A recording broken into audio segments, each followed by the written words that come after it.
Pagmasdang mabuti ang video. Ang babaeng ito na akmang yayakap sa asong nakita niya sa kalsada, bigla na lang... What? Tama ba yung nakita ko? Slow-mo, please.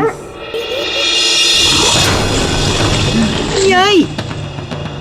Hindi ko in-expect na ganun yung mangyayari na. Naramdaman ko yung ngipin sa pisngi ko. Ang tanong, kamusta na kaya siya ngayon?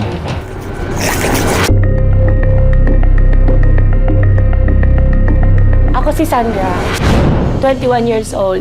Nakatira ako sa Batangas before, but ngayon nakatira ako sa Manila. Miyembro daw ng isang online community si Sandra at gumagawa sila ng content tungkol sa araw-araw nilang buhay. Noong September 7, isi-celebrate daw sana ni Sandra sa isang hotel ang ikalawang taon niyang pagiging content creator. At dito nga, nakakwentuhan niya ang gwardiya ng hotel na may kasamang guard dog. Sir, pwede ko siya i-pet? Yes po ma'am, mabait naman po yan. Since content creator ako, nag-decide ako na mag-video. Inas ko si Kuya na, Kuya, pwede pong i-pet yung aso. Sabi naman ni Kuya, oo, sige ma'am, mabait naman yan. Hindi naman nangangagat. And then, habang sineset up ko yung camera, paglingon ko, hindi ko na malayan na malapit na sa akin yung aso.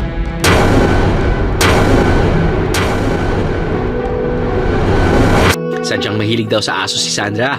Katunayan, may mga aspin daw siya sa bahay nila sa Batangas at hindi rin daw bago sa kanya ang mag-pet ng mga nakikitang guard dog sa mall, airport at kung saan-saan. Before, nag-ano rin ako ng live selling. Nag-work ako. Tapos, may mga aso sila na German Shepherd, Rottweiler, Doberman, French Bulldog. Sanay akong humawak ng mga dogs. Kaya naman laking gulat daw niya na gusto sana niyang i-pet sa video, bigla na lang siyang Hi!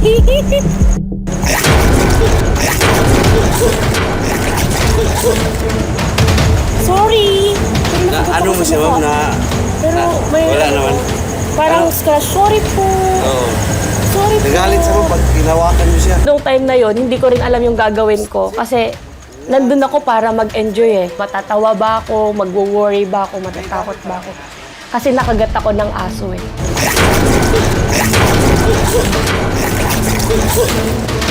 agad din nila ng nasabing guard at nurse ng hotel si Sandra sa pinakamalapit na ospital.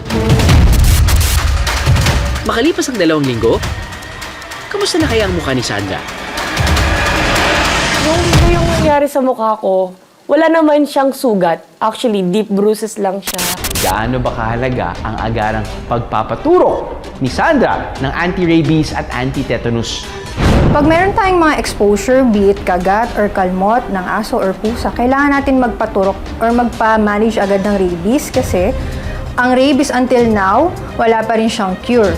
So, the window period for rabies management is until hindi lumalabas ang signs and symptoms. Especially dun sa nangyari dun sa video na sa ulo ang kanyang exposure. So, may proximity siya sa brain.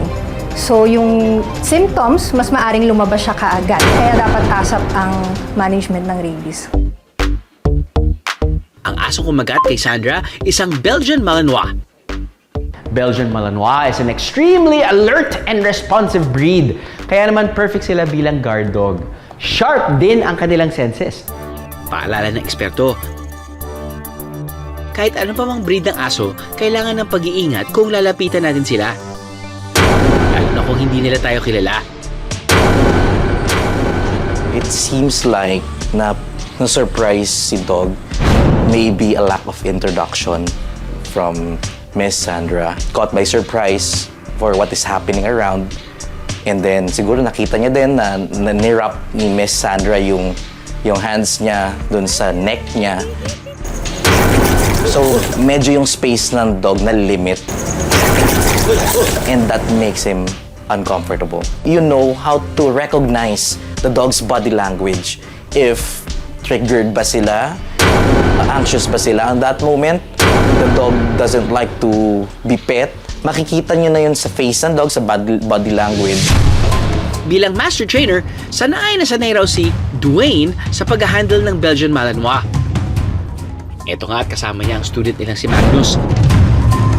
At wala raw kayong kailangang ipangamba dahil ang breed na ito ng aso, mabait at disiplinado naman daw talaga.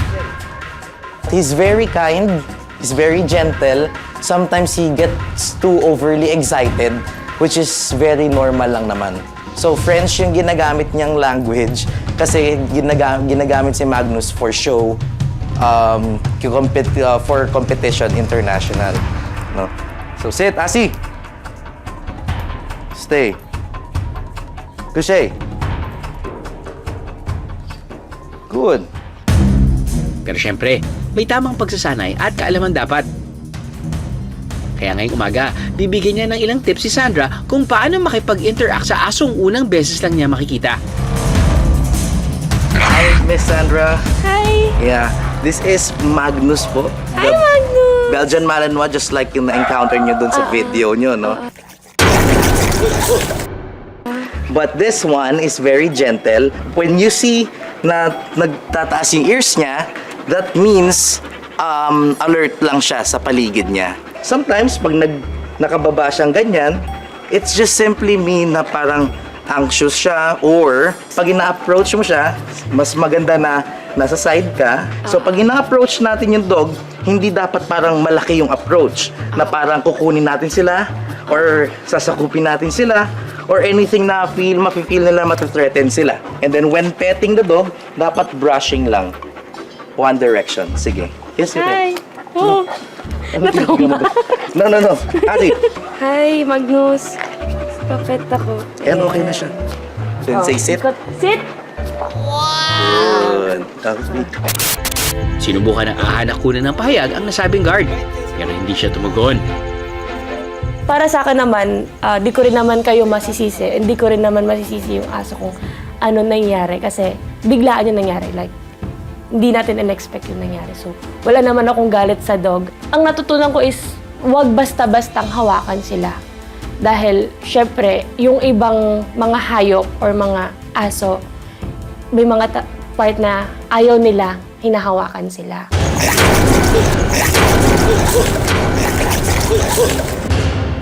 Ang nangyari kay Sandra, sana'y maging aral at paalala sa mga kaahan nating dog lovers.